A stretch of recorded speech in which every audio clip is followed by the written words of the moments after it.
Looking down from the top is one of my favorite views, and I get to see if there's any problems with anything. I just fragged this torch yesterday. That's Nemo Jr. and his elegance coral. This is a 3D printer. All right, first up we have the 75-gallon SBS tank. There it is right there. And if you're new to the channel, welcome. I'm Reefer Matt. I'm just a reefer like you. I have some tanks in my basement and I like to share my experience and also talk with you guys. So if you have any questions or comments, feel free, please drop them in the comments and I'll get back to you as soon as I can. This is the 75-gallon SBS tank. As you can see, it's a mature tank. This tank is almost 6 years old and it just has various SBS coral in it. And they're all doing pretty good. I have to trim some, obviously. You can see how they're all kind of fighting into each other. I'm not going to be able to do anything with that, but the acropora here, they're starting to intertwine, so I got to get in there. And same thing with this bacillopora. I've been keeping that trimmed. I might trim it all the way down and put an acro in there. But I've been just trying to keep my alkalinity stable. I've been having issues because I've been working and, you know, I come home late and I forget to check my dosing containers, and you know I've been having elk swings and that, so hopefully that's behind me. Luckily this tank doesn't miss a beat too much, and it's not so much of an issue anymore, but I still gotta be vigilant with it. And there's the fish, and yes, I got a purple tang in here. He's not very big, he's like 3.5 inches long, if that. He's about 6 years old. I was cleaning the glass the other day and a piece of this Monty cap fell off, so I just got it stashed way down there for now so I can figure out what to do with it. I'll show you the frag tank in a minute because that thing is packed full, so I don't have any room in there, but I've just been keeping an eye on things in this tank and just basically keeping up on the maintenance. That's all I got time for anymore, but just like the water changes and making sure my dosing containers are topped off. I dose Seachem Reef Fusion 1 and 2 for this tank. It's kind of a more expensive way to go, but I've tried other things and that just seems to work for me in this tank, so that's what I'm using. I'll show you a top-down view here in a minute. Look at this Montipora digitata colony there. That thing's breaching the water, and it's huge. I break little pieces of that off every once in a while too when I'm cleaning the tank. Same thing with this bacillopora here. Well, let's look at the top-down, shall we? All right, I just turned off the flow. And I noticed that I was having some biropsis collecting here on my weir for my overflow box. I could put in some medication to get rid of it, but it's not really a big problem. I've just been making sure those holes are clear so the tank doesn't overflow. And I've been getting a little bit in there too, but it's not too bad because if you have healthy coral, you're not going to get algae growing on the coral. You'll just notice algae where there's dead spots in the coral, like over here. On these tips of this acropora here, you can see where there's algae on the dead part, but the living tissue, you won't get algae on. But looking down from the top is one of my favorite views, and I get to see if there's any problems with anything. And the fish, I gotta feed the fish later. They think they're getting fed right now. But I just like to look through, and you can see there's just coral on coral.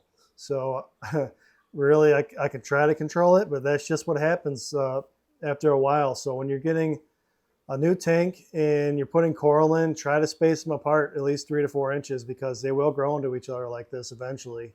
I mean, that's the goal, but you just got to think about who's going to win the fights that they have and stuff. So just be mindful of that as you're stocking your tank. And this stylophora back here, this green stylo, I keep trimming this out and I take it completely out of the tank and it just keeps growing back. I mean, that's probably a good 6-8 months of growth there, but I take it completely out and it just gets like the little nubs like this. If my fish will get out of the way, like there, and so you can see that's already growing back. So I just keep that trimmed down because it doesn't sting the coral, but it overgrows them and then they get shaded. So that's why I want to keep it trimmed down. But yeah, it's just basically like a bonsai tank right now. And I get some detritus build up in here, and I just blow that out with a turkey baster. It makes it look like it's snowing in the tank, and then just get it out through the filter sock, or it'll collect on the bottom, and I'll just get it later with the siphon hose when I do a water change. But there's an update on this tank. Not too bad. I'm just Had a little elk swing. It went down to like 6.5 when I'm usually at 8.5. So it wasn't too bad. This tank can handle it, but if I go any lower than that, I'm going to see issues. And I think that's why these tips on this acro died off too. So that's not too big of a deal. It'll recover, but all in all, oops, things are going pretty good in this tank.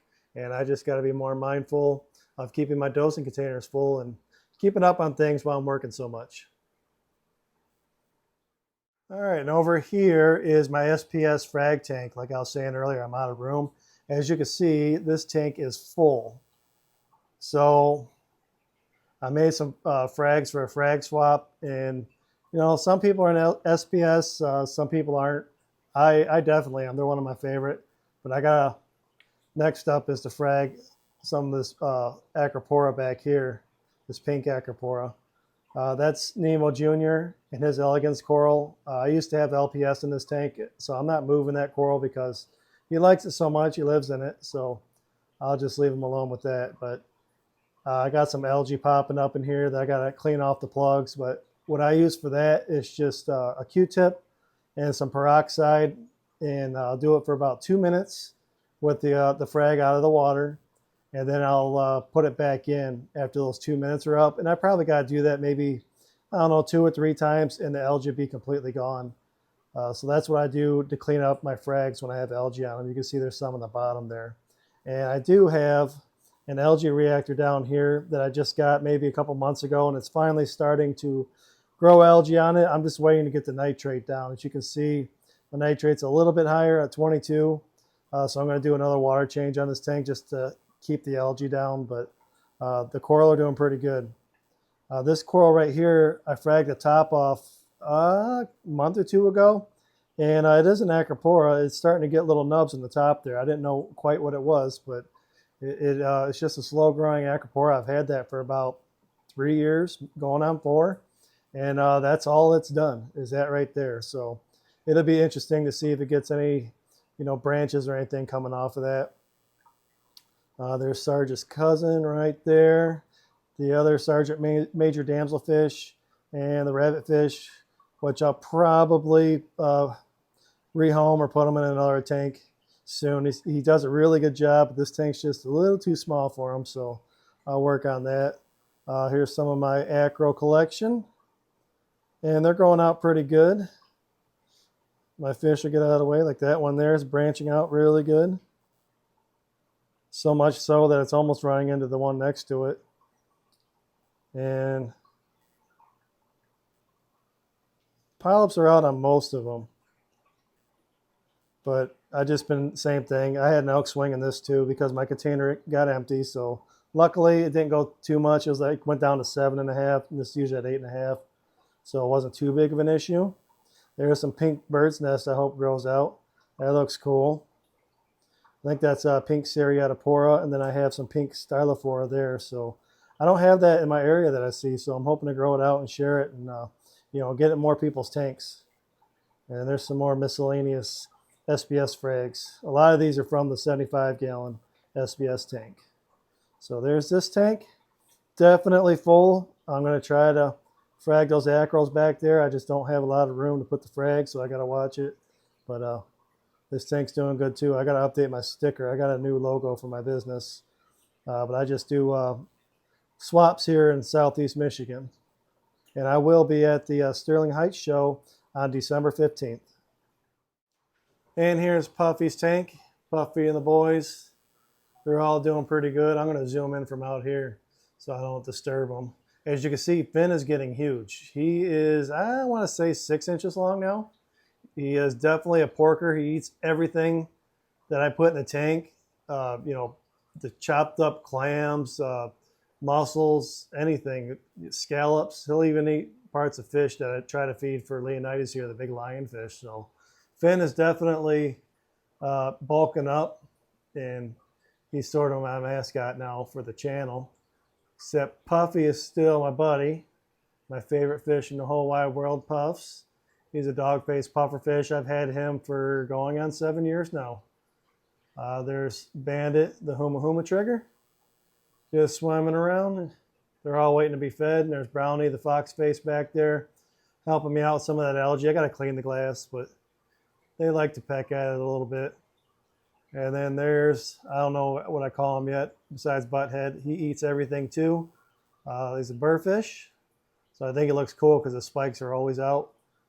And he eats anything I put in the tank too. And then we got Leonidas here, the big old lionfish, who's almost a foot long. These guys are doing really good. I got to do a water change soon. I just do it to help keep the algae down as much as possible, but it's still like everything's off the chart. But I just do it just to do the maintenance, and I got to clean the glass. And there's my sticker collection. And that's the fowler tank. This is a 135-gallon system. And here is the LPS frag tank. I just did some fragging in this tank yesterday. This tank's doing pretty good. It just has some algae issues, but nothing too bad. I just got to clean it up a little bit, just some hair algae. I just fragged this torch yesterday. That one's not quite ready yet. And some hammers. Most of these will be available at the Sterling Heights Frag Swap next month on the 15th. But I've just been keeping up with my water changes. This tank gets dosed with Alpha Reef. And I just fragged this Goniopora here. Look at that. That's a cool Goniopora. This one I might frag, but I really like this one. So I think I might hang on to it for a little while longer. But everything's coloring up in here much better now. It's getting acclimated to the lights. So I'm real happy with that. But I've just been keeping an eye on everything, and I still test this tank. This is what I just tested at the other day. So not too bad. And I'll just keep up on the maintenance with that. I still got some more fragging to do, like this Favia back here. I'm going to frag that up. It's starting to turn some really cool colors. And then this one back here, I don't know if you can see it, but this one turns like a yellow and an orange. So and it's just starting to peak those colors around the edges. So hopefully it'll get back to its original color, and that'll be really cool. But that's the LPS frag tank. All right, and on to the Softy frag tank. I just did some fragging in this yesterday too. And I got some big old coral in here. Look at that thing. That thing's bigger than my hand now, that toadstool. Got some green Neptia in here. Got some big pieces and some little ones. So I'll be offering some of that as well. Got some shrooms down there. I did cut this bounce off the frag rack, as you can see. I chopped up the frag rack and I glued it onto a frag plug, so now it's not stuck to the frag rack.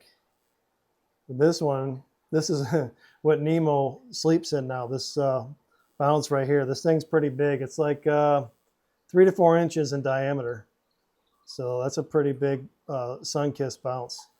But Nemo Jr. really likes it. These guys want to be fed too. The zoas in this tank are doing much better. So these lemon damsels have definitely helped me out with that. I haven't seen any critters in here lately, so that's good. I went ahead and put the zoas from the other tank in this tank yesterday, and I made a whole bunch of frags for the next frag swap in December at the Sterling Heights frag swap. So I got lots of different colors. Zoas are one of my favorite. There's some Paleothoa there. Those were interesting to frag. Those have like a different texture to them when you frag them. It's like almost like they just withered or nothing. They get all super slimy. I was like, oh boy, please. You know, I didn't have anything on, so I'm like, I was hoping I wouldn't get sick or anything, but no problem. It just felt really weird. They got all, I don't know, it's hard to explain. It was super slimy. But here's some more zoas here. And I got to get some different ones. I like to get just a variety of colors. It's not about, you know, how much they cost or what the cool street name is. I just like them. Same thing with all my coral. I don't see, you know, certain price tags when I'm looking at this stuff. I just like to grow it and I like to share it. So that's what I hope to do with the next frag swap.